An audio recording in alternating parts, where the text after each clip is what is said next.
جان Christopher تو اتفاقیہ طور پر تیز تیوار کے میلے میں شرکت کرنے آ گیا تھا، ورنہ ہم تو پہلے ہی سوچ رہے تھے کہ اگر ہم نے کوئی مہم ترتیب دی تو اس بار سالار کو اس میں ضرور شریک رکھیں گے۔ بالکل بالکل ایسے ہی بات ہے، تو پھر آپ بتاؤ کیا کیا جائے؟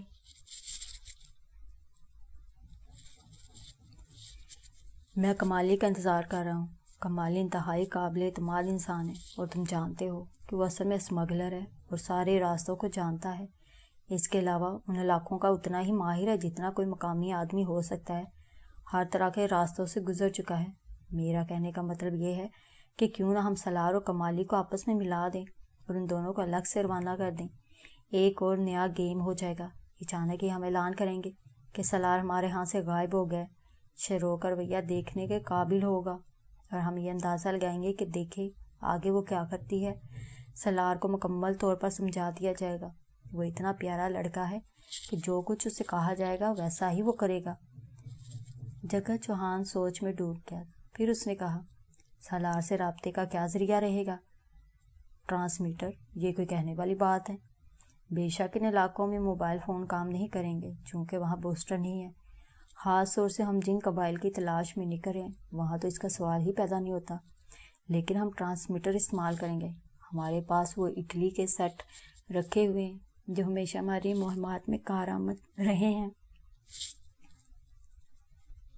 ہاں، اور وہ انتہائی کارآمد ہیں، اور ہم یہ سیٹ کسی اور کو نہیں دیں گے۔ ہمارے پاس، تمہارے پاس اور سالار کے پاس، یا بھی کمالی کے پاس یہ ٹرانسمیٹر سیٹ ہوگا۔ بالکل ٹھیک، تو پھر یہ بات طے ہے کہ ہم سالار کو خفیہ طریقے سے روانہ کر دیں گے۔ ہاں، اور تھوڑا سا ڈرامہ کر دیں گے۔ دونوں دوست ساحر کار اس بات پر متفق ہو گئے۔ پھر ایک رات کمالی کے آنے کی اطلاع ملی۔ اس دوران مہم جوئی کے تمام کام مکمل ہو چکے تھے اور کسی بھی دن روانگی کا اعلان کیا جا سکتا تھا۔ ادھر دیکھنے والوں نے یہ تماشا بھی دیکھا کہ شمشان گھاٹ کے ویران علاقے کے ایک گوشے میں میلینا اور سالار جوڈو کراٹے کی مشق کرتے ہوئے نظر آنے لگے تھے۔ کمالی بھرے بھرے بدن کا ایک شاطر آدمی تھا، عمر 38 کے قریب ہوگی۔ اس کی آنکھیں بے حد جاندار تھیں، اور ویسے بھی وہ جسمانی طور پر ایک کھلاڑی کی طرح پھرتیلا نظر آتا تھا۔ کمالی کو تمام صورتحال بتائی گئی تو اس نے کہا، ٹھیک ہے بھگت جی، آپ کو پتہ ہے میں نے آپ کے حکم سے کبھی انحراف نہیں کیا۔ ویسے آج کل سرحدوں کے معاملات ٹھیک نہیں رہے ہیں۔ ہم نیپال کے راستے اندر داخل ہوتے ہیں تو ہمیں سرحدوں پر چوکنا رہنا پڑتا ہے، لیکن بہرحال یہ میرے لیے کوئی خاص اور اہم بات نہیں ہے۔ سالار سے تو تم مل چکے ہو؟ ہاں، وہ کہاں ہے؟ خیریت سے تو ہے؟ بالکل خیریت سے، لیکن اس کی خیریت خطرے میں ہے۔ بھگت رائے نے کمالی کو تمام تفصیلات بتائیں۔ کمالی نے کہا، واہ، تو آپ کا مطلب میں ادھر سے لے جاؤں تاکہ وہ محفوظ رہے؟ ہاں، اور اسے اسمگلنگ کا کام بھی سکھا دو۔ بھگت رائے نے ہنس کر کہا تو کمالی بھی ہنسنے لگا۔ بہرحال یہ طے ہو گیا کہ جس دن وہ مہم پر جانے کا ارادہ کریں گے اس سے 2 دن پہلے کمالی اور سالار یہاں سے نکل جائیں گے۔ 2 دن تک سالار کی تلاش کا سلسلہ جاری رہے گا، اور آخرکار یہ فیصلہ ہوگا کہ سالار کے بغیر ہی یہ مہم شروع کر دی جائے۔ اس بات پر دونوں دوست متفق ہو گئے تھے، اور آخرکار یہ کھیل شروع ہو گیا۔ جان کرسٹوفر، شیروک، کنور، دلاور اور باقی تمام افراد نے مہم جوئی کے لیے کیے گئے انتظامات کا جائزہ لیا۔ ان نقشوں پر گفتگو ہوئی جن کے تحت آگے جانا تھا، اور یہ طے ہو گیا کہ آج سے تیسرے دن صبح کے وقت اس مہم کا آغاز کر دیا جائے گا۔ دوسرے دن اچانک یہ افواہ گردش کرنے لگی کہ سالار کوٹھی میں موجود ہے اور نہ ہی کہیں آس پاس۔ یہ سن کر شیروک بری طرح چونک پڑی تھی۔ شیروک کا چہرہ حیرت کی تصویر بنا ہوا تھا۔ پھر اس نے حیرانی کے عالم میں کہا، سالار کہاں گیا؟ وہ تو ہماری مہم کا ایک حصہ تھا۔ ہاں، اتنا وقت بغیر اطلاع کہ وہ کبھی غائب نہیں رہتا، بھگت رائے نے پریشان لہجے میں کہا۔ پھر اس کے بعد سالار کی تلاش شروع ہو گئی۔ پورے علاقے میں اسے تلاش کیا گیا، بمیری کا کونا کونا چھان مارا گیا، حویلی کے ایک ایک گوشے کو دیکھا گیا، لیکن سالار کا کہیں پتہ نہیں تھا۔ سارے کے سارے پریشان ہو گئے تھے، اور جگت چوہان اور بھگت رائے بڑی اچھی اداکاری کر رہے تھے۔ شیروک سناٹے میں تھی، اور اس کے چہرے سے عجیب سے تاثر کا اظہار ہوتا تھا۔ جب دوسرا دن بھی گزر گیا تو یہ پریشانیاں عروج کو پہنچ گئیں۔ آخرکار ایک میٹنگ ہوئی، اور اس میں جگت چوہان نے کہا، میرا خیال ہے کہ ہمیں صرف ایک فرد کے لیے اس مہم کو روکنا نہیں چاہیے۔ اگر آپ لوگ یہ سمجھتے ہیں کہ سالار کا انتظار ضروری ہے تو کیا کوئی حتمی طور پر یہ بتا سکے گا کہ وہ کب تک واپس آ جائے گا؟ اگر نہیں تو پھر کل صبح منصوبے کے مطابق اس مہم کا آغاز کر دیا جائے۔ ٹھیک ہے، سب سے پہلی بھگت رائے نے تائید کی اور اس کے بعد سب ایک ایک کر کے اس بات پر متفق ہوئے کہ مہم کا آغاز وقت پر ہی کیا جائے۔ سالار کے لیے اس مہم کو لیٹ نہیں کیا جا سکتا۔ دوسرے دن صبح اس مہم کا آغاز ہونے جا رہا تھا، اس لیے یہ رات گہما گہمی کی رات تھی۔ نہ جانے کب تک یہ لوگ جاگتے رہے تھے۔ پھر فیصلہ کیا گیا کہ اب باقی رات آرام کر لیا جائے تاکہ تھکن نہ ہو جائے۔ اس کے بعد تو مشقت کے شب و روز شروع ہو جائیں گے۔ حویلی میں سناٹا طاری ہو گیا۔ لوگ اگر سوئے بھی نہیں تھے تو سونے کی اداکاری کر رہے تھے۔ ان کے ذہنوں میں اس پراسرار مہم سے متعلق خیالات گردش کر رہے تھے۔ جان کرسٹوفر کی کیفیت بھی کچھ ایسی ہی تھی۔ وہ اس وقت شروق کے بارے میں سوچ رہا تھا۔ اس نے بغور شروع کا جائزہ لیا تھا۔ خود جگت اور بھگت سالار کی گمشدگی سے زیادہ پریشان نہیں تھے، جبکہ شروق کا چہرہ بوجھا تھا اور وہ کافی فکر مند نظر آ رہی تھی۔ اس وقت بھی جان نے اسے کروٹیں بدلتے دیکھا، لیکن وہ خاموش رہا۔ اچانک شروق اپنی جگہ سے اٹھ گئی۔ جان چونکا، لیکن اس نے آنکھیں بند کر رکھی۔ جان، شروق کی آواز ابھری، کیا تم جاگ رہے ہو؟ میری بات سنو۔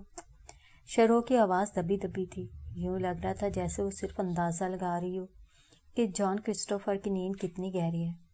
جان کرسٹوفر نے اسے اپنے جاگنے کا احساس نہیں ہونے دیا۔ تب وہ اپنی جگہ سے اٹھی اور دروازے کی طرف بڑھ گئی۔ کرسٹوفر پھرتی سے اپنی جگہ سے اٹھا اور بے آواز باہر نکل آیا۔ اس نے شروق کے سامنے جاتے ہوئے دیکھا اور بہت احتیاط سے اس کا تعاقب کرنے لگا، یہاں تک کہ وہ باہر لان پر آ گئی۔ ہر طرف ہو کا عالم طاری تھا۔ اچانک جان نے اسے زمین پر جھکتے ہوئے دیکھا، پھر اس کے جسم کی حیت بدلنے لگی۔ اس کا چہرہ بے حد بھیانک ہو گیا۔ جان کرسٹوفر تھر تھر کانپنے لگا۔ وہ اس کی بیوی تھی، اس نے بے شمار دن رات اس کے ساتھ گزارے تھے، لیکن اس کا یہ روپ اس نے کبھی نہیں دیکھا تھا۔ بمشکل تمام اس نے خود کو سنبھالا۔ شروق کسی چوپائے کی طرح آگے بڑھنے لگی۔ وہ زمین سونگھتی ہوئی آگے جا رہی تھی۔ کچھ دیر کے بعد وہ ملازموں کے کوارٹروں کے پاس پہنچ گئی۔ یہاں وہ دیر تک زمین سونگھتی رہی، پھر اس نے کوارٹروں کے گرد 3 چکر لگائے اور وہاں سے واپس پلٹ پڑی۔ جان کرسٹوفر نے اب اپنے آپ کو مکمل طور پر سنبھال لیا تھا۔ وہ بہت محتاط انداز میں اس کا پیچھا کرتا رہا۔ شروق نے اسی طرح چوپائے کے انداز میں حویلی کے مختلف گوشوں کے چکر لگائے۔ کافی دیر تک وہ گھومتی رہی اور اس کے بعد ایک سنسان سے گوشے میں جا کر اس نے اپنا حلیہ تبدیل کیا اور دونوں پیروں پر کھڑی ہو گئی۔ لیکن اس کی آنکھیں اب بھی بڑے بھیانک انداز میں پھٹی ہوئی تھیں، ان میں پتلیوں کا نام و نشان نہیں تھا اور ان کے رنگ بار بار بدل رہے تھے۔ جان کرسٹوفر کو یہ اندازہ ہو گیا کہ اب وہ اپنے کمرے کا رخ کرے گی۔ چنانچہ برق رفتاری سے اس نے ایک راستہ اختیار کیا جہاں سے اس سے پہلے اپنے کمرے میں پہنچ سکتا تھا۔ وہ برق رفتاری سے بے آواز دوڑتا ہوا اپنے کمرے کے دروازے پر پہنچا۔ اس کا سانس دھونکنے کی طرح چل رہا تھا۔ دروازہ کھول کر اندر داخل ہوا تو جیسے اس کے پورے بدن کا خون خشک ہو گیا۔ وہ سامنے اپنے بستر پر پاؤں لٹکائے ہوئے بیٹھی تھی۔ جان کرسٹوفر خواب میں بھی نہیں سوچ سکتا تھا کہ جس برق رفتاری سے وہ دوڑتا ہوا یہاں تک آیا ہے، اس کے بعد وہ ناکام ہو جائے گا اور شروق اس سے پہلے وہاں پہنچ چکی ہوگی۔ اب اس کا چہرہ نارمل تھا۔ جان کرسٹوفر مرے مرے قدموں سے آگے بڑھا تو وہ بولی، دروازہ بند کر دو ڈیئر، دروازہ کیوں کھلا چھوڑ دیا؟ لرزتے قدموں سے جان کرسٹوفر واپس پلٹا اور دروازہ بند کر دیا۔ شروق کے ہونٹوں پر ایک زہریلی مسکراہٹ پھیلی ہوئی تھی۔ وہ تیکھی نگاہوں سے جان کرسٹوفر کو دیکھتی رہی، پھر اس نے کہا، اس کے باوجود میں تم سے محبت کرتی ہوں اور مجھے تم سے کوئی شکایت نہیں ہے۔ جان کرسٹوفر کے پیروں کی جیسے جان نکلی تھی۔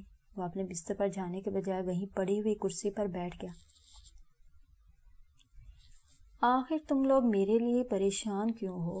میرا اور تمہارا کوئی آج کا ساتھ تو نہیں ہے۔ بہت عرصہ ہو گیا ہمیں یکجا ہوئے۔ مجھے صرف ایک بات بتا دو، میری ذات سے تمہیں کبھی کوئی تکلیف پہنچی ہے یا تمہاری بیٹی ملینا کو مجھ سے کوئی شکایت ہوئی ہے؟ حالانکہ میں اس کی ستیلی ماں ہوں۔ پھر تم سے یہ سوال کروں گی کہ تمہیں میرے بارے میں تشویش کیوں ہے؟ جان کرسٹوفر نے اپنے آپ کو سنبھالی اور نرم لہجے میں بولا، میں تم سے بالکل صاف گفتگو کروں گا شروق۔ بے شک تم ٹھیک کہہ رہی ہو، تم نے آج تک مجھے شکایت کا موقع نہیں دیا، لیکن مجھے صرف ایک بات بتاؤ، کیا مجھے اپنی بیوی سے اتنا ہی عدم واقفیت کا شکار رہنا چاہیے؟ تھوڑا بہت بتا چکی ہوں اپنے بارے میں. اب اس وقت تم نے جتنا میرا پیچھا کیا، مجھے پہلے ہی مرحلے پر یہ بات معلوم تھی کہ تم دروازے سے باہر نکل چکے ہو اور میرے پیچھے پیچھے آ رہے ہو. دیکھو کرسٹوفر، آج میں پھر تم سے وعدہ کرتی ہوں کہ میری وجہ سے تمہیں کوئی نقصان نہیں پہنچے گا، بلکہ جس مہم کے لیے تم نے تیاریاں کی ہیں اس میں سب سے زیادہ کامیابی تمہیں حاصل ہوگی. میں ایک ایسا موقع فراہم کروں گی تمہیں جہاں صرف تمہاری برتری ہو اور یہ سب تمہارے تابع ہوں، اور اگر انہوں نے ایسا نہیں کیا تو تمہاری خواہش کے مطابق انہیں نقصان پہنچا دوں گی. تھوڑا سا صبر کر لو، میں کون ہوں، کیا ہوں، یہ سب تمہیں بتا دوں گی. البتہ اتنا تو بتا چکی ہوں کہ مجھے تھوڑے بہت پراسرار علوم آتے ہیں، اور میرا ایک استاد ہے جو اس وقت اسپین میں ہے. میں اس سے رابطہ رکھتی ہوں اور سیکھتی رہتی ہوں. میری سمجھ میں نہیں آتا کہ اس کے بعد تمہیں مجھ سے کیا پریشانی ہے. بات باقی ایسی تھی کہ جان کرسٹوفر کے پاس اس کا کوئی جواب نہیں تھا. اس نے کہا، بس وہی بات ہے شروق، میں تمہارے بارے میں سب کچھ جاننا چاہتا ہوں. تمہاری متضاد باتیں مجھے الجھا دیتی ہیں. مجھے ایک بات کا جواب دو جان، اگر دوستی کے انداز میں بات کرنا چاہتے ہو تو. ہاں پوچھو. سالار کہاں ہے؟ جان کرسٹوفر کو شدید غصہ آ گیا. اس نے کہا، دنیا بھر کے پراسرار علوم سے تم واقف ہو اور سالار کے بارے میں مجھ سے پوچھ رہی ہو؟ دیکھو میری بات سنو، یہ انداز اختیار کرو گے تو تمہیں کوئی فائدہ نہیں ہوگا. بہت سی باتوں کا تعلق پراسرار علوم سے ہوتا ہے اور بہت سی باتوں کا نہیں ہوتا. مجھے شبہ ہے کہ تمہیں جگت چوہان یا بھگت رائے کو سالار کے بارے میں سب معلوم ہے اور تم مجھ سے چھپا رہے ہو. بے وقوفی کی باتیں مت کرو شروق. لیکن جان تم اکھڑے اکھڑے سے ہو. میں تمہیں بتاؤں شروق، میں ایک مہم جو ہوں، اور ایک مہم جو کو مہم جوئی کا شوق دیوانگی کی حد تک ہوتا ہے، جو مجھے بھی ہے. جگت اور بھگت دونوں میرے قابل اعتماد ساتھی اور دوست ہیں. اگر وہ مجھ سے سوال کریں کہ شروق کے اندر یہ غیر انسانی تبدیلیاں کیوں ہیں تو مجھے بتاؤ، میں انہیں کیا جواب دوں گا؟ تم میری بیوی ہو شروق، تم نے مجھے ہیروں کی کہانی سنائی ہے. بے شک یہ کہانی ہمارے لیے بہت دلکش ہے، مگر کیا میں اس بات پر یقین کر سکتا ہوں کہ یہ کہانی سچ ہے؟ تم نے اپنی جڑواں بہن کی کہانی سنائی مجھے اور پھر ہنس کر کہا تھا کہ وہ کہانی جھوٹ ہے، اس میں سچائی نہیں ہے. تم سالار کو اپنا بیٹا، اپنی اولاد بتاتی ہو، لیکن کہیں بھی اس کا احساس یا اظہار نہیں ہوتا. اور اب تم اسے تلاش کر رہی ہو. ابھی تھوڑی دیر پہلے تم کیا کر رہی تھی؟ ہاں میں سالار کو تلاش کر رہی تھی. میں دور دور تک انسانی قدموں کے نشانوں کو سونگھ کر بتا سکتی ہوں کہ کون کس طرف گیا ہے، لیکن سالار کہاں گیا ہے یہ میں نہیں جانتی، کیونکہ مجھے اس کی خوشبو نہیں ملتی. لیکن تم ایک بات سمجھ لو جان کرسٹوفر، میں اسے تلاش کر لوں گی. وہ پتال میں بھی جا کر چھپ جائے گا تو میں اسے تلاش کر لوں گی. کاش اس بارے میں تم میرا ساتھ دو. سمجھ رہے ہو؟ ہاں میں تمہارا ساتھ ضرور دوں گا، لیکن یہ سچ ہے کہ مجھے اس کے بارے میں کچھ نہیں معلوم.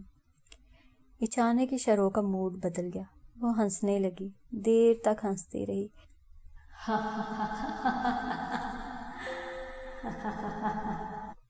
پھر بولی، چلو سو جاؤ. اب اس سلسلے میں کیا کر سکتی ہوں؟ تم خود ہی اپنے دماغ کو تھکاتے ہو. ایک بار پھر میں تم سے یہ کہوں گی کہ مجھے چھیڑو مت. میں تمہیں یا میلینا کو کوئی نقصان نہیں پہنچاؤں گی، یہ میرا تم سے وعدہ ہے. لیکن براہ کرم مجھے میرا کام کرنے دو. اور سنو، میں تم سے کہہ چکی ہوں کہ میں آخر اسے تلاش کر لوں گی، لیکن وہ میرے علم کے حصار میں ہے. جہاں بھی ہوا میں اسے تلاش کر لوں گی. بس اب ہم اور کوئی گفتگو نہیں کریں گے، تو مجھے آرام کی نیند سونے دو. یہ کہہ کر شروق بستر پر دراز ہو گئی. جان کرسٹوفر اسی طرح بیٹھا اسے دیکھتا رہا تھا. شروق نے اچانک کروٹ بدلی اور تھوڑی دیر کے بعد وہ گہری نیند میں ڈوب گئی. جان کرسٹوفر اس گفتگو پر غور کر رہا تھا جو شروق نے اس سے کی تھی. پھر اس نے ایک ٹھنڈی سانس لی اور اپنے بستر پر جا کر لیٹ گیا. اس کے منہ سے بڑبڑاہٹ نکلی. جو کچھ بھی ہے شروق، میں تمہیں کوئی نقصان نہیں پہنچاؤں گا. بس صرف اتنا سا ہے کہ جب وہ لوگ مجھ سے تمہارے بارے میں سوالات کریں گے تو میرے پاس شرمندگی کے سوا اور کچھ نہیں ہوگا، کیونکہ میں تمہارے بارے میں انہیں کچھ بھی نہیں بتا سکتا۔ رات گزر گئی، دوسری صبح سب کے سب جا گئے تھے۔ بہت عمدہ قسم کا ناشتہ کیا گیا اور اس کے بعد یہ پوری ٹیم اپنی پراسرار مہم کے لیے چل پڑی۔ تھوڑے ہی وقت میں سالار کو پتہ چل گیا کہ وہ مالی بے مثال انسان ہے، انتہائی ذہین، انتہائی سمجھدار اور اعلیٰ کارکردگی کا مالک۔ انہوں نے مختلف طریقوں سے اچھا خاصا سفر طے کر ڈالا تھا اور کمالی سالار سے انتہائی بے تکلف ہو گیا تھا۔ سالار کے انداز سے بھی پتہ چلتا تھا کہ کمالی کی قربت سے وہ بہت خوش ہے۔ کمالی راستے میں اسے اپنے اسمگلنگ کے واقعات کے بارے میں بتاتا رہا تھا۔ تم ایسا کیوں کرتے ہو؟ سالار نے سوال کیا۔ دولت کمانے کے لیے۔ میرے ماں باپ کون تھے نہیں معلوم۔ میں نے یتیم خانے میں پرورش پائی اور یتیم خانے کا سب سے سرکش لڑکا قرار پایا۔ بڑی مار پڑتی تھی، آخر کار وہاں سے بھاگ لیا۔ ایک استاد سے جیبیں کاٹنا سیکھا۔ مختصر یہ کہ زندگی بہت عجیب گزری اور اس کے بعد اسمگلنگ کا کام شروع کر دیا۔ بھگت رائے کے مجھ پر بڑے احسانات ہیں، ہر جگہ وہ میری سرپرستی کرتے رہے۔ سچی بات یہ ہے کہ دنیا میں سب سے زیادہ مجھے انہی سے پیار ہے۔ بہت سے ایسے گھرانے ہیں جنہیں میں اپنی کمائی پہنچاتا ہوں، بلکہ یوں سمجھ لو انہی کے لیے کماتا ہوں۔ یہ ہے تمہارے کمالی بھائی کا مختصر تعارف۔ چلو چھوڑو، بھگت رائے نے مجھ سے کہا تھا کہ میں تمہارے بارے میں زیادہ نہ خریدوں۔ انہوں نے زیادہ بات کی، میں بالکل ہی نہیں خریدتا۔ تم مجھے بہت اچھے لگے ہو سالار۔ اچھی شکل و صورتیں خود بخود اپنے لیے دل میں جگہ بنا لیتی ہیں، لیکن تمہاری اچھی شکل و صورت کے ساتھ تمہارا کردار بھی بہت اچھا ہے۔ بس بس کمالی بھائی، اتنا کافی ہے۔ ہاں واقعی کافی ہے۔ اچھا میری بات سنو، اب یہاں سے ایک پوائنٹ پر جا کر ہمیں تھوڑا سا سنبھلنا ہوگا، کیونکہ ہمارا واسطہ اپنے گروہ کے لوگوں سے پڑے گا۔ یہ سفر میں انہی کی معرفت کرنا چاہتا ہوں، اس میں زیادہ حفاظت رہے گی۔ سرحدوں پر ہمارے آدمی ہوتے ہیں جو ہمیں سپورٹ کرتے ہیں۔ میرا مطلب ہے ہوتے تو وہ سرحدوں کے محافظ ہیں، لیکن چھپر میں اپنا کام بھی چل جاتا ہے۔ کمالی نے ہنس کر کہا۔ سالار بھی مسکرانے لگا، پھر بولا، ہمارا راستہ کون سا ہوگا؟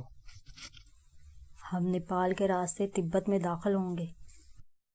کھٹمنڈو سے ہم ساگر ماتھا کے علاقے میں داخل ہوں گے اور پھر وہاں سے لہاسا پہنچ جائیں گے۔ میرا گروہ جگہ جگہ مجھے ملے گا۔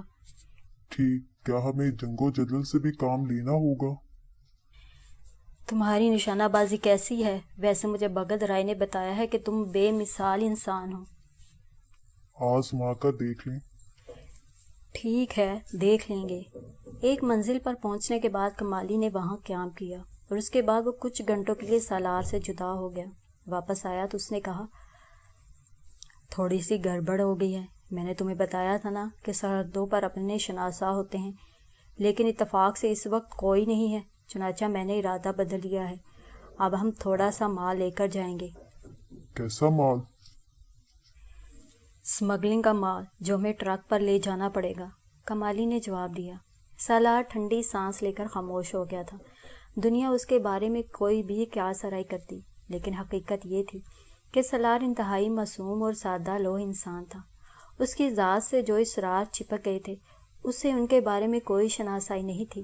کچھ ایسی انوکھی باتیں ہو جاتی تھی جنہیں وہ سمجھنے کی کوشش کیا کرتا تھا۔ پھر اسے ایک دن علاشی ملی تھی جو ایک پر اسرار لڑکی تھی۔ ویسے تو جب بھی سالار کو کسی مشکل کا سامنا کرنا ہوتا تھا، علاشی اس کے پاس پہنچ جاتی تھی اور اسے اس مشکل سے نکلنے کا راستہ بتا دیتی تھی۔ لیکن ڈوبتے چاند کی رات وہ ضرور اس کے پاس آتی، اس کی آرتی اتارتی، چاہے وہ کہیں بھی ہوتا۔ علاشی اسے تلاش کر لیا کرتی تھی۔ فطری تجسس کا شکار ہو کر کئی بار سالار نے علاشی سے اس کے بارے میں پوچھا تھا۔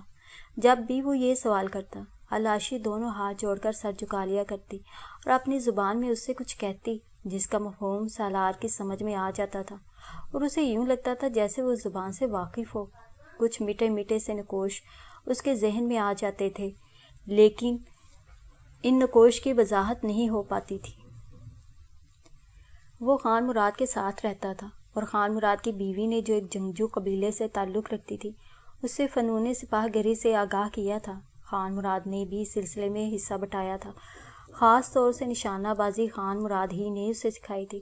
خان مراد نے اسے صاف بتا دیا تھا کہ وہ اس کی اولاد نہیں ہے، بلکہ ایک شخص اسے خان مراد کے حوالے کر گیا تھا اور جب خان مراد اس شخص کا تذکرہ کرتا تو سالار کے ذہن میں ایک شکل ابھر آتی۔ وہ خان مراد کے پاس پلا بڑھا اور پھر خان مراد سے بھگت رائے کے سپرد کر دیا، ان ہدایات کے ساتھ کہ اسے اس کا وفادار رہنا ہے اور بھگت رائے ہی کے ذریعے اسے اس کی منزل ملے گی۔ یہ منزل کیا تھی اسے یہ نہیں پتا تھا۔ ہاں، جب ملینا نے اسے محبت کا اظہار کیا تو اس کے دل میں ایک میٹھا میٹھا سا احساس ضرور جاگا تھا اور ملینا اسے اچھی لگنے لگی تھی، لیکن اس کی ہمت نہیں تھی کہ ملینا سے اپنی اس پسند کا اظہار کر سکتا۔ کمالی واقعی کمال کا انسان تھا، جہاں بھی جاتا اس کی پذیرائی کی جاتی اور ایسے ڈیروں پر اس کا استقبال کیا جاتا جہاں اسمگلر قسم کے لوگ ہوا کرتے تھے۔ ان میں مختلف لوگ تھے، ہندو، سکھ اور دوسرے مذاہب کے لوگ جو اپنے حلیوں سے پہچانے جاتے تھے۔ یہاں کمالی کے لیے آرام کا بندوبست بھی ہو جاتا، بستر دیے جاتے اور سالار کو اس ہنگامہ آرائی کا لطف آ رہا تھا۔ ساتھ ہی لاتعداد وسوسے اور خیالات اس کے ذہن میں سر ابھار رہے تھے۔ وہ اس پر اسرار زمین کی آواز سن رہا تھا جہاں نہ جانے کیسے کیسے ہنگامے اس کا انتظار کر رہے تھے۔ بہرحال اس وقت بھی وہ ایک ڈیرے پر تھا۔ کمالی کافی مصروف تھا، وہ مسلسل موبائل فون پر ان لوگوں سے رابطے کر رہا تھا، لیکن اس کی زبان سمجھ میں نہیں آ رہی تھی۔ ایسا لگتا تھا جیسے کوڈ ورڈ استعمال کر رہا ہو۔ آخرکار ایک شخص نے کسی گاڑی کے آنے کی اطلاع دی اور وہ باہر نکل آئے۔ سیاہ رنگ کا ایک ٹرک تھا جس کا پچھلا حصہ ترپالوں سے ڈھکا ہوا تھا۔ کمالی نے سالار کو اشارہ کیا اور وہ ڈرائیور کے ساتھ بیٹھ گئے، پھر ٹرک چل پڑا۔ راستے میں ایک جگہ ٹرک رکا اور 2 آدمی اس کے پچھلے حصے پر سوار ہو گئے۔ کمالی نے کہا، سالار، پیچھے آرام کرنے کا انتظام ہے، بیٹھے بیٹھے تھک جاؤ تو پیچھے چلے جانا۔ سالار نے خاموشی سے گردن ہلا دی۔ وہ سوچ میں ڈوبا ہوا تھا۔ قرب و جوار کے مناظر اسے نہ جانے کیوں اپنے اپنے سے لگ رہے تھے۔ وہ ان پر غور کر رہا تھا، لیکن سمجھ میں نہیں آ رہا تھا کہ زمین اسے جانی پہچانی سے کیوں لگ رہی ہے۔ نہ جانے کیا وقت تھا، پیچھے موجود ایک آدمی نے آگے آ کر ڈرائیونگ سیٹ سنبھال لی اور کمالی نے اسے مجبور کیا کہ وہ پیچھے جا کر آرام کرے۔ چنانچہ سالار پیچھے پہنچ گیا اور اس نے ایک مناسب جگہ لیٹ کر آنکھیں بند کر لی۔ نہ جانے کتنا وقت اسی طرح گزرا تھا۔ آنکھ کھلی تو عجیب سی بو ناک میں آ رہی تھی۔ اس نے اپنی جگہ سے اٹھ کر ٹرک کے کنارے سے دوسری طرف جھانکا۔ ٹرک رکا ہوا تھا اور ایک دلچسپ منظر نگاہوں کے سامنے تھا۔ سڑک کے کنارے مٹی کے تیل کے چولہے پر کڑھائی چڑھی ہوئی تھی اور اس میں مچھلیاں تلی جا رہی تھیں۔ کمالی قریب ہی فولڈنگ سٹول پر بیٹھا مچھلیاں تلنے والوں کو ہدایات دے رہا تھا۔ اس نے سالار کو جھانکتے ہوئے دیکھا تو بولا، چلو سالار، نیچے اتر آؤ، یہ پورا جنگل تمہارا ہے، لوٹا اٹھاؤ اور عیش کرو، کیا سمجھے؟ مگر جلدی آ جانا، مچھلیاں ٹھنڈی ہو جائیں گی۔ کمالی کی باتیں عام طور سے سالار کو ہنسنے پر مجبور کر دیتی تھی۔ لوٹے والی بات بھی خاصی دلچسپ تھی۔ اس نے کمالی کی بات پر عمل کیا اور اس کے بعد تازہ دم ہو کر واپس آ گیا۔ مچھلیوں کا ناشتہ بہت عمدہ تھا۔ کمالی نے بتایا کہ ایک نہر کے کنارے سے گزرتے اس نے یہ تازہ مچھلیاں خرید لی تھیں۔